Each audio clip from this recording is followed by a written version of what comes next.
The acid rain fell in sheets across the broken cityscape of New Geneva, turning the twisted metal and concrete into a maze of rust and decay. Jace Thorne pulled his hood tighter against the chemical downpour as he navigated through the skeletal remains of what had once been humanity's greatest achievement. The war had ended 5 years ago, but the scars remained forever etched into the landscape. Jace's mechanical left leg clicked against the wet pavement with each step, a constant reminder of the battle that had changed everything. He had been a battlefield engineer then, designing defensive systems and repairing combat mechs under fire. Now he was just another salvage operator, picking through the bones of civilization for anything valuable enough to trade for food and shelter. His scanner beeped softly as he approached the ruins of the old Botanical Research Center. The readings showed unusual energy signatures deep within the collapsed structure. Most scavengers avoided this sector due to reports of strange creatures and unexplained phenomena, but Jace had learned that the places others feared often held the greatest treasures. The sound of desperation is. Jace carefully climbed over a massive chunk of fallen concrete. He heard something that made him freeze in place. It was a soft, whimpering sound, almost musical in quality, coming from somewhere deeper in the ruins. His first instinct was to retreat. Unknown creatures in the wasteland rarely meant anything good for lone humans. But there was something different about this sound. It carried a quality of intelligence, of pain that was more than merely physical. Against his better judgment, Jace found himself moving toward the source of the noise, his hand resting on the plasma cutter at his belt. The whimpering grew louder as he descended through a gap in the floor that led to what had once been an underground greenhouse. The bioluminescent emergency strips still functioned here, casting an eerie blue glow across rows of dead plants and broken glass domes. The air was thick with the scent of decay and something else, something he couldn't identify. The discovery that changed everything at the far end of the greenhouse. Partially hidden behind an overturned cultivation tank, Jace saw movement. He approached slowly, his plasma cutter humming to life. What he found there would haunt his dreams and fill his heart in equal measure for the rest of his life. A dragon crouched in the shadows, but not the massive, terrible beast from humanity's nightmares. This was a creature of elegant beauty, her scales the deep blue-black of a midnight sky, shot through with veins of silver that caught the emergency lighting. She was clearly wounded, her left wing bent at an unnatural angle, and her breathing came in labored gasps. But it wasn't the dragon herself that made Jace's heart clench in his chest. It was the two tiny forms pressed against her side, small enough that he could have held both in his arms. The hatchlings were perfect miniatures of their mother, their scales still soft with youth, their eyes wide with terror and innocence. The mother dragon noticed him immediately, despite his attempts at stealth. She raised her head with tremendous effort, positioning herself between Jace and her offspring. Her eyes, brilliant gold flecked with green, held a fierce intelligence and a desperation that transcended species barriers. "Please," she whispered, her voice like wind chimes in a gentle breeze. Speaking perfect English, despite the obvious pain, "They are only younglings. They have done no harm." A choice that defied logic. Jace stared at the scene before him, his mind racing. Everything he had been taught about dragons said they were monsters, destroyers of worlds, enemies of all intelligent life. The propaganda broadcasts had shown nothing but violence and devastation attributed to dragonkind. Yet here was a mother, wounded and terrified, doing nothing more than trying to protect her children. He thought of the war, of the friends he had lost, of the hatred that had consumed both sides. But he also thought of his sister Emma, who had died in the bombings of Earth Station Alpha. She had been a teacher, devoted to protecting children of all species. What would she have done in this situation? Slowly, carefully, Jace lowered his weapon. "I'm not here to hurt you," he said, his voice rough with emotion. "What happened to you?" The dragon's eyes widened in surprise. Clearly, she had expected death, not conversation. "Hunter drones," she managed to say. "They found our shelter 3 days ago. My wing is broken. My younglings cannot fly yet, and I cannot carry them both to safety." Jace looked at the hatchlings, who were watching him with curious, intelligent eyes. The smaller one, whose scales held hints of deep red among the black, took a tentative step toward him. The other, slightly larger with scales that shimmered like ice, remained pressed against their mother's side. "My name is Ember," the bold hatchling said in a voice like silver bells. "This is my brother Frost. What are you?" The weight of compassion, the simple, innocent question, hit Jace harder than any enemy fire he had ever faced. Here was a child, a baby really, asking what he was, with nothing but curiosity and hope. Not what species, not whether he was friend or enemy, just what he was as a being. "I'm Jace," he said, kneeling down to bring himself closer to their level. "I'm a human, and I think maybe I can help you." The mother dragon, who had introduced herself as Seraphina Darkwing of the Northern Star Clutch, watched this exchange with wonder. "Why would you help us? Your kind and mine have been at war for generations." Jace considered the question carefully. The truth was, he wasn't entirely sure why he wanted to help. Perhaps it was exhaustion from years of conflict. Perhaps it was the memory of his sister's voice telling him that children were always innocent, regardless of their species. Or perhaps it was simply the recognition of a fellow parent trying to protect what was most precious in the universe. Because he said finally, someone has to break the cycle. Someone has to choose compassion over hatred. And right now, that someone is me, building the first bridge over the next several hours. Jace worked to make the dragon family more comfortable. He retrieved supplies from his salvage pack, including a medical kit and emergency rations. The rations were designed for human consumption, but Seraphina assured him that dragons could digest most organic compounds. While she ate, Jace examined her wing. His engineering background had given him some knowledge of anatomy, both mechanical and biological. The wing bone was definitely broken, but it was a clean break that could heal properly with time and care. "I can make you a temporary splint," he told her, "but you'll need weeks of rest before you can fly again." "We cannot stay here," Seraphina replied, her voice heavy with worry. "The hunter drones will return. They always do." Jace nodded, understanding the problem. The ruins offered temporary shelter, but they were too exposed for a long-term hiding place. And traveling with injured dragons would be nearly impossible, especially with military patrols increasing their sweeps of the wasteland. "I have a place," he said after a moment. "It's not much, but it's hidden and secure. My salvage operation base is built into an old mining complex about 20 kilometers from here. The tunnels are deep enough to block most scanning equipment." The journey to safety, Seraphina's eyes filled with something that might have been tears. "You would do this? Risk everything for strangers?" "You're not strangers anymore," Jace replied, surprising himself with the truth of the statement. "You're Seraphina, Ember, and Frost. You're a family trying to survive, just like everyone else in this broken world." The journey to Jace's base was slow and dangerous. Seraphina couldn't fly, and the hatchlings were too young for sustained travel. Jace fashioned a crude but functional cart from salvaged materials, creating a mobile shelter that could protect the dragon family from both the elements and prying eyes. They traveled at night.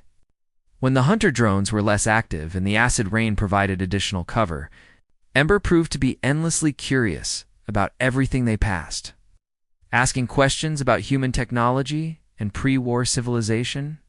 Frost was quieter, but equally observant, often pointing out potential dangers before Jace's human senses detected them. During their second night of travel, they encountered their first real challenge. A patrol of corporate security forces was conducting a sweep of the area, their searchlights cutting through the darkness like deadly beams. Jace quickly guided the cart under an overpass, but there wasn't enough room for all of them to hide completely. The test of trust. "Take the younglings and hide," Seraphina whispered urgently. "Leave me. I will only slow you down." "No," Jace replied firmly. "We all go together, or none of us go at all." He activated a small EMP device from his engineering kit, temporarily disabling the patrol's scanning equipment. In the confusion that followed, they managed to slip past undetected, but the experience reinforced how precarious their situation truly was.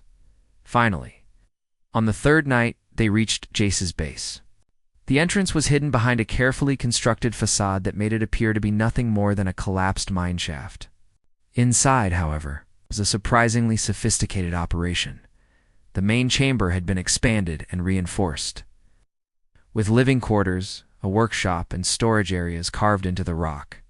Geothermal vents provided heat and power, making it completely self-sufficient and undetectable from the surface.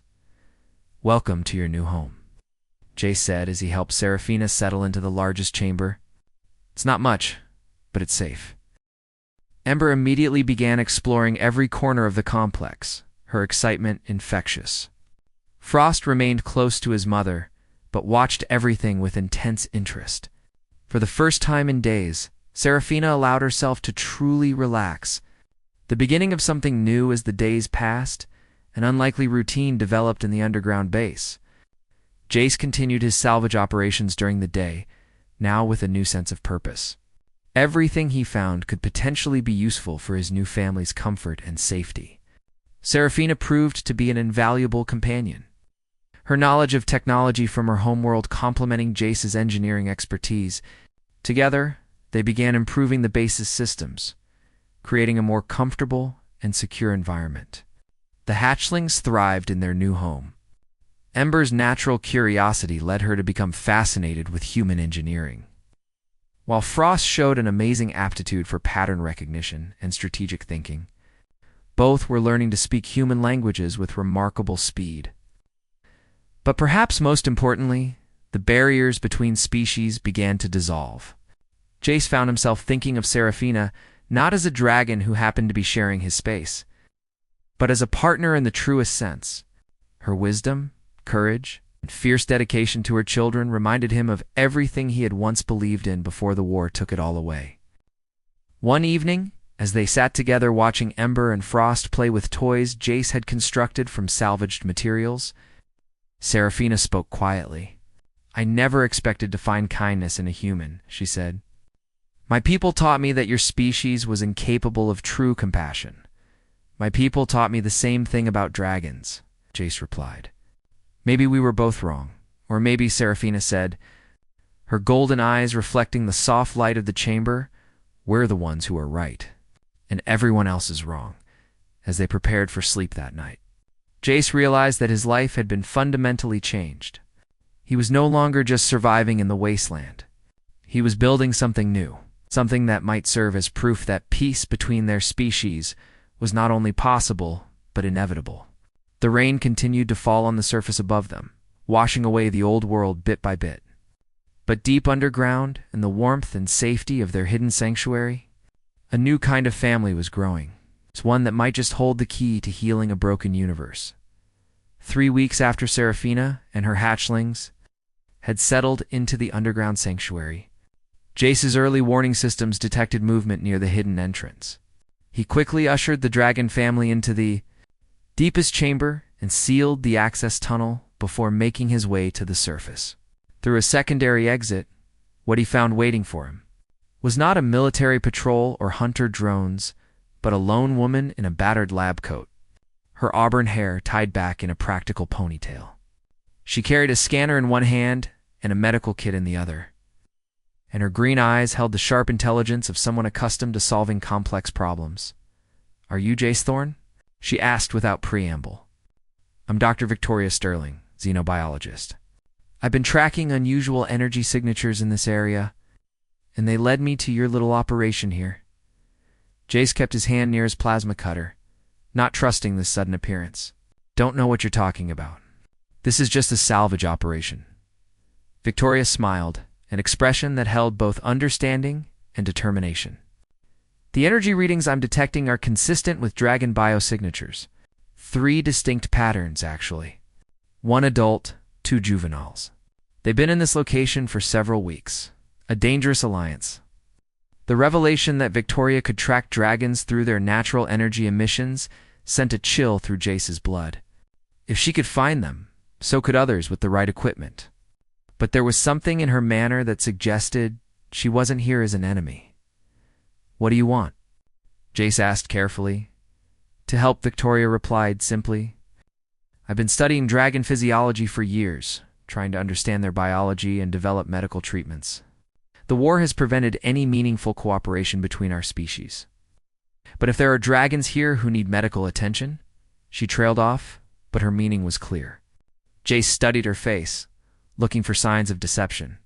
He had learned to read people during his military service. And everything about Victoria, Sterling suggested genuine scientific curiosity rather than hostile intent.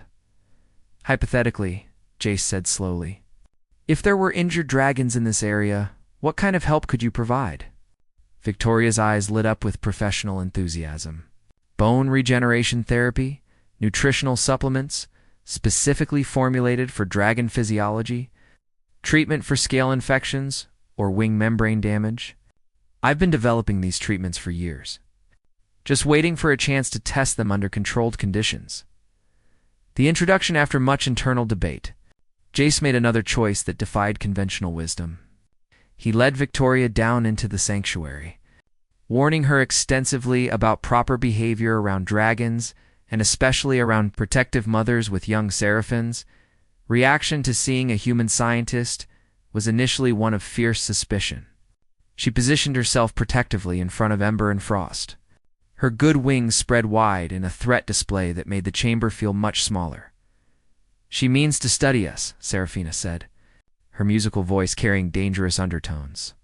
To learn our weaknesses so your kind can better hunt us, Victoria, to her credit, remained calm under the dragon's intense scrutiny. She slowly knelt down, placing her medical kit on the ground and keeping her hands visible. I mean to heal you, she said quietly. I've spent my career trying to understand dragon biology, not to harm your people, but to help them. Your wing injury, for instance. I can see from here that it's healing incorrectly.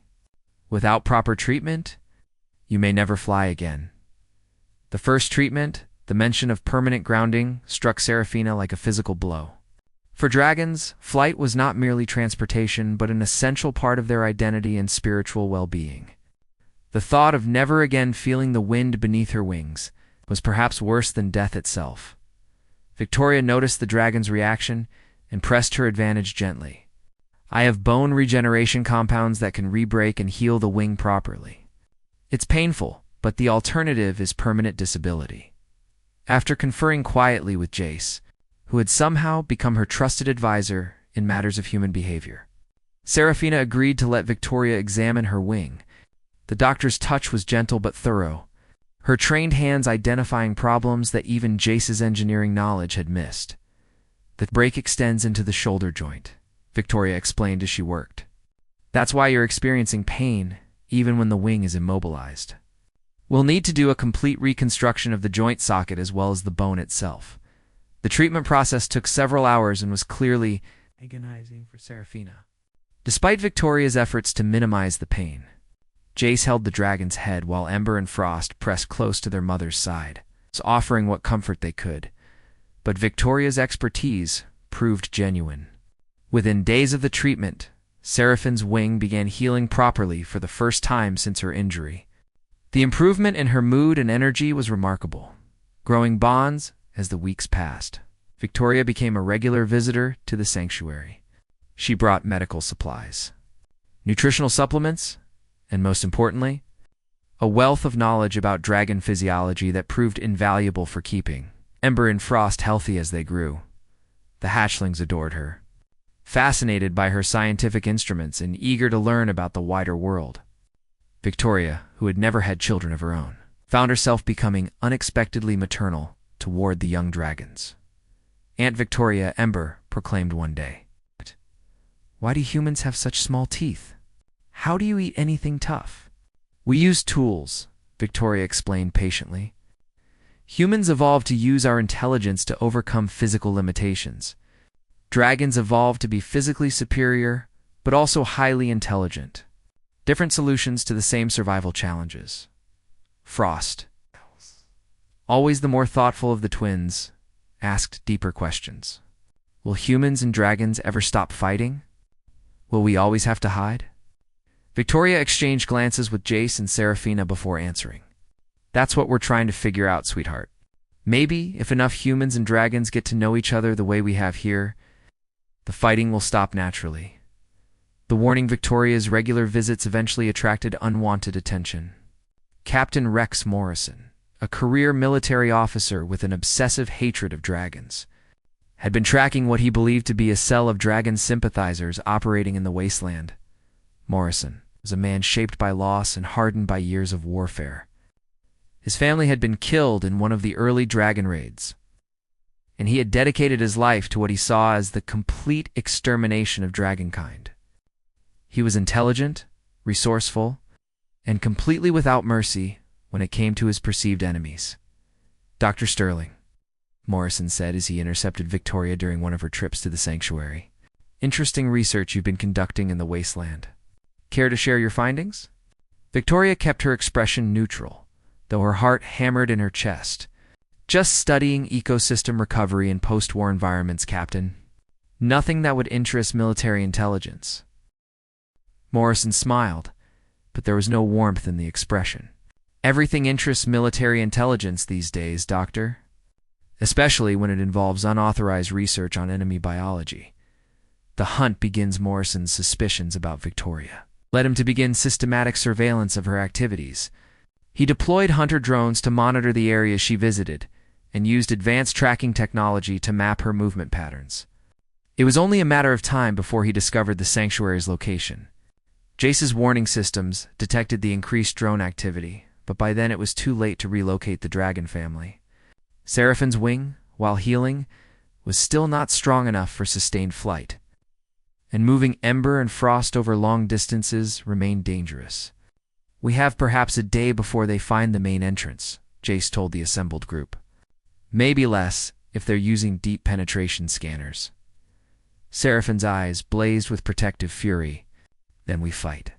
I will not allow my younglings to be captured or killed." "Fighting isn't the answer," Victoria said urgently. "Morrison has an entire military unit at his disposal. We need to be smarter than that." The plan working together. The unlikely team developed a desperate plan to throw Morrison off their trail. Victoria would return to her official research station and create false data suggesting that the dragon signatures she had been tracking were actually equipment malfunctions. Meanwhile, Jace would use his engineering skills to modify the sanctuary's shielding to mask their energy emissions. But the plan required a sacrifice. Someone would need to lead Morrison's forces away from the sanctuary, drawing them off into the deeper wasteland while the others escaped. "I'll do it," Jace volunteered immediately. "I know these ruins better than anyone.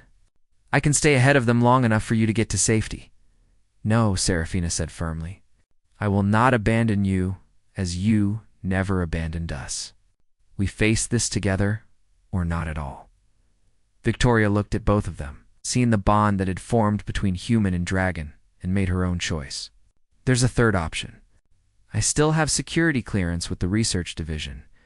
I can claim that I've been conducting authorized research on dragon behavior and request Morrison's unit be reassigned." The confrontation Victoria's plan might have worked, but Morrison was too experienced and too suspicious to be easily deceived. When she attempted to use her authority to call off his investigation, he became convinced that she was part of a larger conspiracy. "You're protecting them," he accused during a heated confrontation at her research station. "You've been providing aid and comfort to the enemy." "That's treason, Doctor. They're not the enemy," Victoria replied, her scientific objectivity finally giving way to passionate conviction. "They're intelligent beings trying to survive in a universe that wants them dead. The real enemy is the hatred that keeps this war going long after any rational reason for it has ended." Morrison's response was swift and brutal. He had Victoria arrested on charges of treason and collaboration with enemy forces, then immediately moved his forces toward the sanctuary's location. The attack began at dawn, with hunter drones swarming through the abandoned mining complex like mechanical insects. Morrison's troops followed close behind, armed with weapons specifically designed for fighting dragons. Inside the sanctuary, Jace activated every defensive system he had built over the years. Automated turrets emerged from hidden positions, and blast doors sealed the main passages. But they all knew it was only a matter of time before the superior firepower of the military unit overwhelmed their defenses. Take the younglings to the deepest chamber, Jace told Seraphina, as explosions echoed through the tunnels. There's an old mining shaft that leads to an underground river. If you can reach it, you might be able to escape through the water system. What about you? Seraphina asked, though she was already gathering Ember and Frost to her side. Jace checked the charge on his plasma cutter and activated his personal shield generator. Someone has to buy you time. Besides, he added with a grim smile, I've gotten pretty attached to this place. Don't feel like giving it up without a fight. The battle. What followed was a running battle through the tunnels of the sanctuary. Jace used his intimate knowledge of the complex to stay ahead of Morrison's troops, using improvised weapons and environmental hazards to slow their advance. But eventually, numbers and superior equipment began to tell. Jace found himself cornered in the main chamber, facing Morrison and a squad of heavily armed soldiers. Where are the dragons? Morrison demanded, his weapon trained on Jace's chest. Gone, Jace replied, hoping it was true. You're too late. Morrison's smile was cold and satisfied.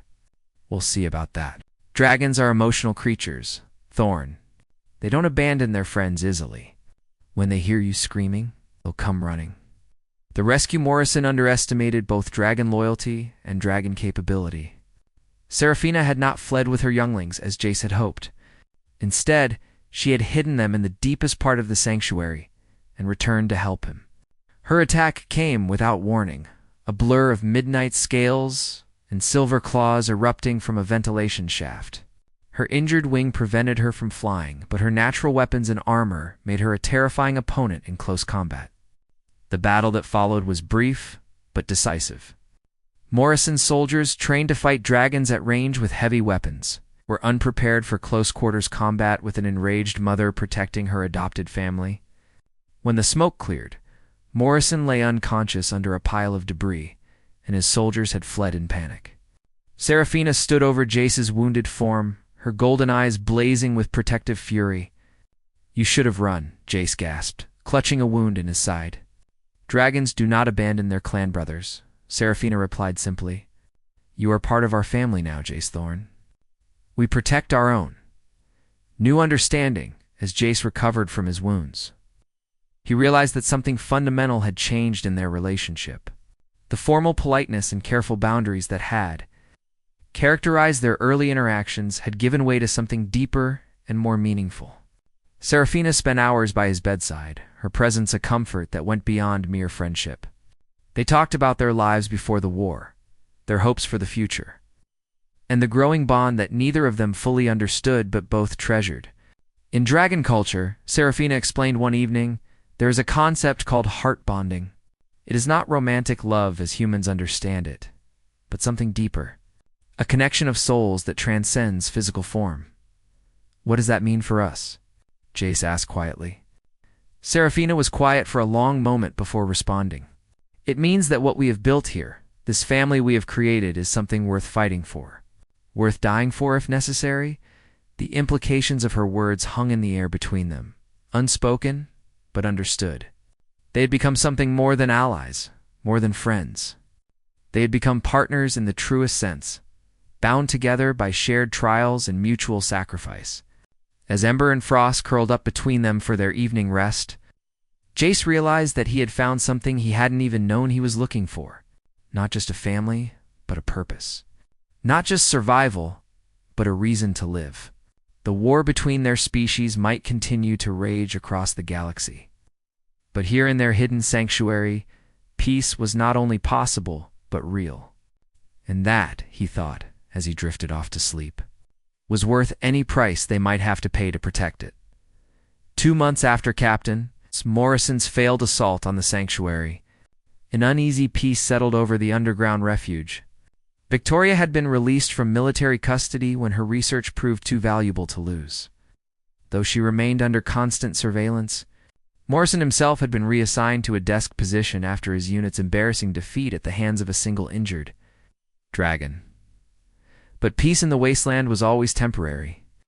Jace knew that more powerful forces would eventually take notice of their little sanctuary, and when they did, the consequences would be far more severe than a single military unit could deliver. These fears proved prophetic when Luna Starweaver arrived. At their hidden entrance one rain-soaked evening, she was barely 18, with oil-stained coveralls and the calloused hands of someone who spent their days wrestling with stubborn machinery. Her arrival was preceded by a coded transmission that only Jace's military-grade equipment could decode. "Phoenix Goldheart sends greetings to the sanctuary builders," Luna announced as she descended into the main chamber. She requests an audience with the heart-bonded pair and their chosen family. Seraphine's reaction to hearing Phoenix's name was immediate and profound. Her scales shimmered with colors Jace had never seen before, a display of deep respect and perhaps a touch of fear. "Phoenix Goldheart is legend among my people," Seraphina explained quietly. "She is the eldest of the surviving Clutch Mothers, keeper of the ancient ways. If she knows of our sanctuary, then others know as well." The gathering storm Luna's message was both invitation and warning. Phoenix Goldheart had established a hidden colony in the Crimson Peaks, a mountain range 300 kilometers to the north. The colony housed nearly 200 dragon refugees, along with a growing number of human sympathizers who had chosen exile over participation in the ongoing war. But their sanctuary was under threat. General Harrison Cross, Morrison's superior, and a man whose hatred of dragons bordered on pathological obsession, had discovered the colony's location. He was assembling the largest anti-dragon force in military history, complete with orbital bombardment capabilities and weapons designed specifically to penetrate dragon defenses. "Phoenix believes that our only hope for survival lies in unity," Luna explained as she shared holographic intelligence reports. "Separate sanctuaries can be destroyed one by one, but a coordinated network of human-dragon communities might be strong enough to resist even Cross's forces." Ember, now grown large enough to carry a human rider for short distances, studied the tactical displays with the intensity of a natural strategist. "Why don't we just leave? Find somewhere far away where the war can't reach us." It was Frost who answered, his voice carrying wisdom beyond his young years. "Because there is nowhere far enough, sister. The hatred will follow us to the edge of the galaxy if necessary. The only way to truly be safe is to change the hearts that drive the war. The journey north." The decision to join Phoenix's coalition was not made lightly. Leaving the sanctuary meant abandoning the safety they had spent months building and venturing into unknown territory with enemies on all sides. But the alternative was to remain isolated until Cross's overwhelming forces eventually found and destroyed them. Victoria volunteered to stay behind and maintain their original sanctuary as a way station for other refugees. Despite the personal risk involved, her dedication to the cause had evolved beyond scientific curiosity into something approaching religious conviction. "Someone needs to keep the light burning," she said as they prepared for departure. "And someone needs to be here when other families like yours come looking for hope." The journey to the Crimson Peaks took 2 weeks, traveling primarily at night through terrain that grew increasingly treacherous as they moved into the mountains. Jace had modified their transport into a proper mobile home, complete with environmental controls and defensive systems that could protect them from both military patrols and the harsh mountain weather.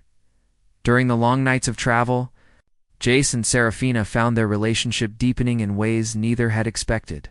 The heart bond she had mentioned was becoming more than just dragon philosophy.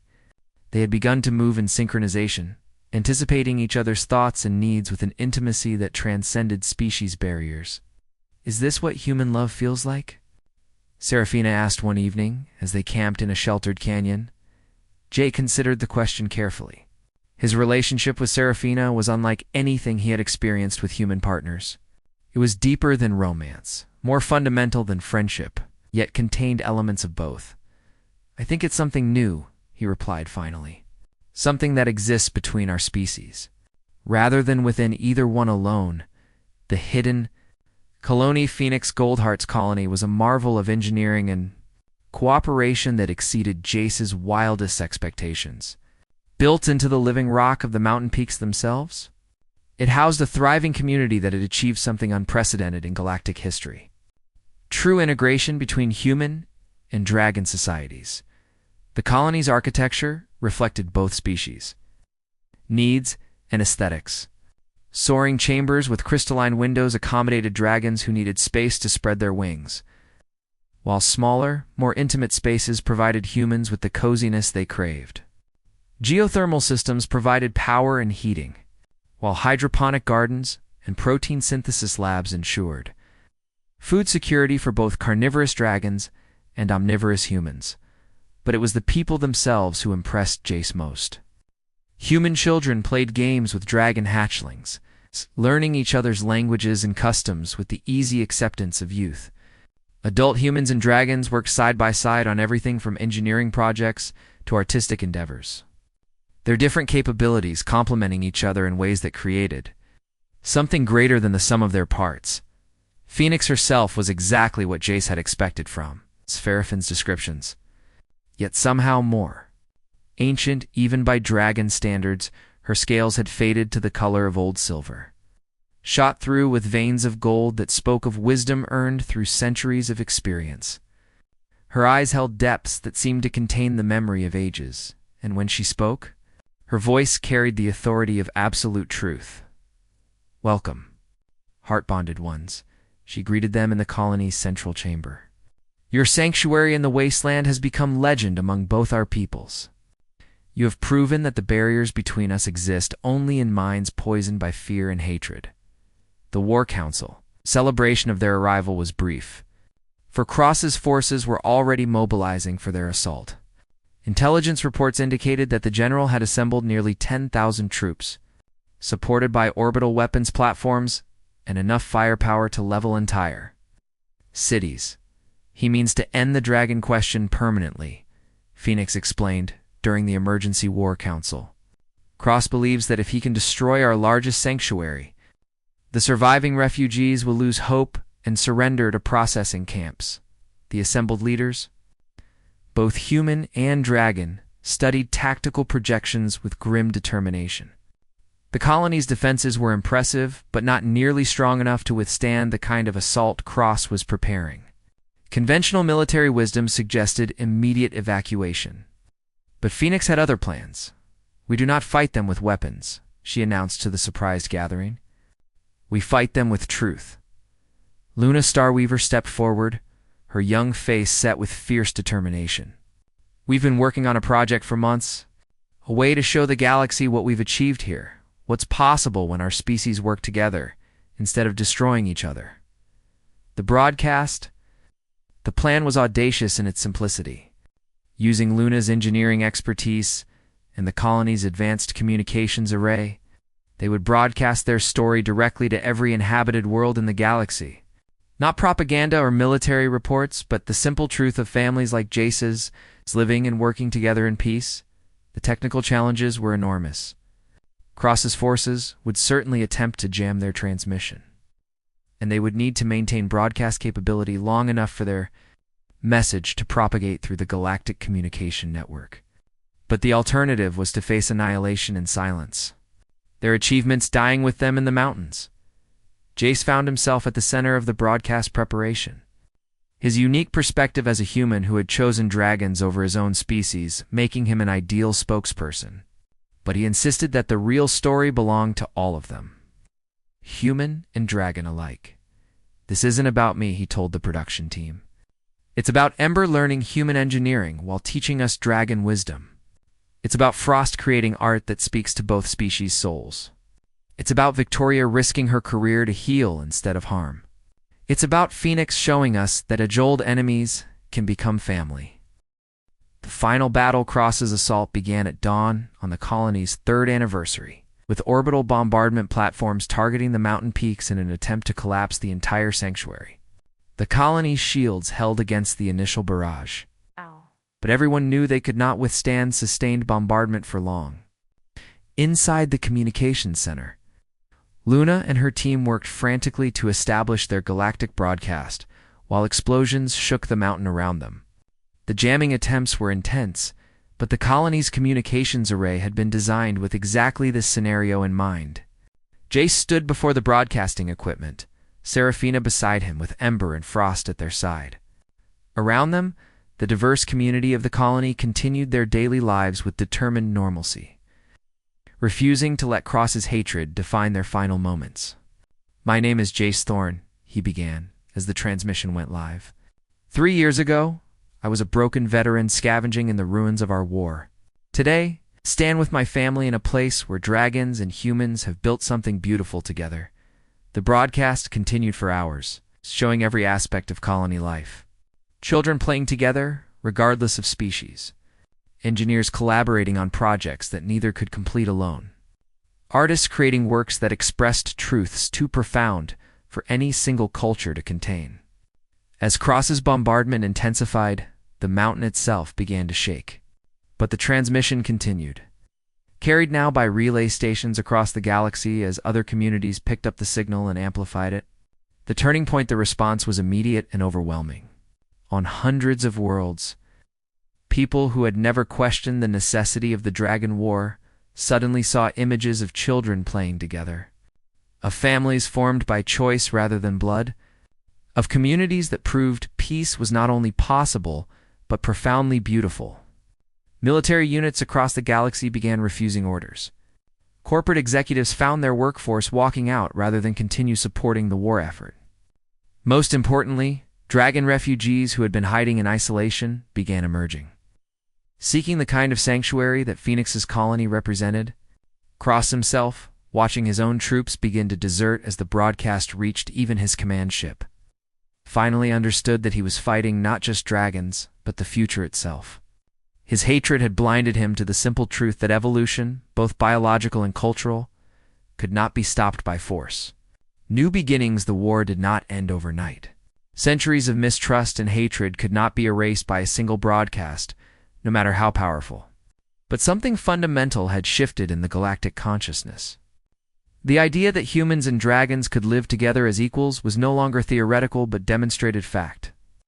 Cross's forces withdrew from the Crimson Peaks without completing their assault, the general himself facing court-martial for ordering attacks on civilian populations. The colony not only survived, but became the nucleus for a new kind of civilization. More sanctuaries were established across the galaxy, each one unique, but all sharing the fundamental principle that diversity was strength rather than weakness. Jace found himself traveling between these communities, helping other families make the same choice he had made in that ruined alley years before. But it was always the original sanctuary that felt most like home. The underground chambers, where he had first learned to see dragons as people rather than monsters. The place where Seraphina had taught him that love could transcend any barrier, even the space between species. The growing family, 5 years after their first meeting in the ruins. Jace and Seraphine's family had grown in ways neither had imagined possible. Ember had become the colony's chief engineer, her dragon instincts and human training combining to create innovations that revolutionized interspecies technology. Frost had established himself as an artist and philosopher, his works helping to define the cultural identity of the new integrated communities. But perhaps most remarkably, other mixed families had begun to form. Human-dragon partnerships, both romantic and platonic, were becoming more common as the barriers between species continued to dissolve. Children who had never known the old hatreds were growing up bilingual in both human languages and dragon song. Victoria had eventually joined them in the mountains, bringing with her a new generation of scientists dedicated to understanding cooperation rather than developing weapons. Her research into interspecies psychology had become the foundation for educational programs that taught empathy and understanding rather than fear and hatred. The Heartbond ceremony on the anniversary of their escape from the ruins. Phoenix Goldheart performed the first formal heart-bonding ceremony between a human and dragon in recorded history. The ancient ritual had been adapted to acknowledge both species' traditions, while creating something entirely new. As Jace and Seraphina stood before their assembled family and community, exchanging vows that transcended species boundaries, he reflected on the journey that had brought them to this moment. It had begun with a simple choice to show compassion to strangers in need, but it had become something that would reshape the galaxy itself. Do you swear to stand together against all darkness, to build rather than destroy, to choose love over fear in all things? Phoenix intoned in the formal ceremony language. "We swear," they responded together, their voices harmonizing in a way that seemed to make the mountain itself ring like a bell. Legacy of Hope. As the years passed, the story of the Wasteland Mechanic and the Dragon Mother became legend throughout the galaxy. But for Jace, the most important legacy was not the historical significance of their choices, but the simple daily reality of family life. Ember's own children, the first generation of dragons to grow up entirely in integrated communities, played with human children as naturally as breathing. Frost's artistic schools taught students of both species to see beauty in each other's cultures. Most importantly, the idea that former enemies could become family had become so accepted that it was difficult for younger generations to understand why there had ever been a war at all. Standing in the garden that crowned their mountain home, watching sunset paint the peaks in shades of gold and crimson, Jace often marveled at how profoundly his life had been changed by a single moment of compassion in a ruined alley. "No regrets?" Seraphina asked, settling beside him with the easy intimacy of their shared years. "Only that it took a war to teach us what should have been obvious from the beginning," Jace replied. "That family is about choice, not chance. That love is stronger than fear. That the universe is big enough for all of us." As the stars emerged overhead, the same stars that shone down on hundreds of integrated communities across the galaxy, they sat together in comfortable silence. The war was over, not because one side had won, but because both sides had chosen something better. The rain still fell sometimes on the wasteland far below, washing away the last traces of the old world. But in the mountains, in the colonies, in the hearts of those who had chosen love over hatred, something new and beautiful continued to grow. The future belonged to families like theirs, built on understanding rather than blood, strengthened by diversity rather than weakened by it. And that future, Jace knew, was worth every price they had paid to achieve it.